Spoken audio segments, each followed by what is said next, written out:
தேவனுக்கு மகிமை உண்டாவதாக. சங்கீதம் 70 முதல். தேவனே என்னை விடுவியும், கர்த்தாவே எனக்கு சகாயம் செய்ய தீவிரையும். என் பிராணனை வாங்க தேடுகிறவர்கள் வெட்கி நாணுவார்களாக. எனக்கு தீங்கு வரும்படி விரும்புகிறவர்கள் பின்னிட்டு இளைச்சல் அடைவார்களாக. ஆஹா ஆஹா என்பவர்கள் தங்கள் அடையும் வெட்கத்தினால் பின்னிட்டு போவார்களாக. உம்மை தேடுகிற யாவரும் உம்மில் மகிழ்ந்து சந்தோஷப்படுவார்களாக. உமது ரட்சிப்பில் பிரியப்படுகிறவர்கள் தேவனுக்கு மகிமை உண்டாவதாக என்று எப்பொழுதும் சொல்வார்களாக. நானோ சிறுமையும் எளிமையுமானவன். தேவனே என்னிடத்தில் தீவிரமாய் வாரும். நீரே என் துணையும் என்னை விடுவிக்கிறவருமானவர். கர்த்தாவே தாமதியாதையும்.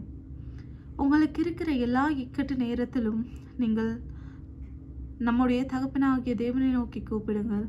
அவர் நமக்கு உதவி செய்ய வல்லவராய் இருக்கிறார். ஆனால் நாம் அவர் சொல்கிறபடிதான் செய்து வந்திருக்கிறோமா நமது வாழ்க்கையில் என்பதை நாம் சற்று சிந்திக்க வேண்டும். நேர்மையாகவும் உண்மையாகவும் நீங்கள் வாழுங்கள். உங்களுடைய விண்ணப்பங்களை தேவன் கேட்டு ஏற்ற நேரத்தில் உங்களுக்கு பதிலளிப்பாராக. ஆமேன்.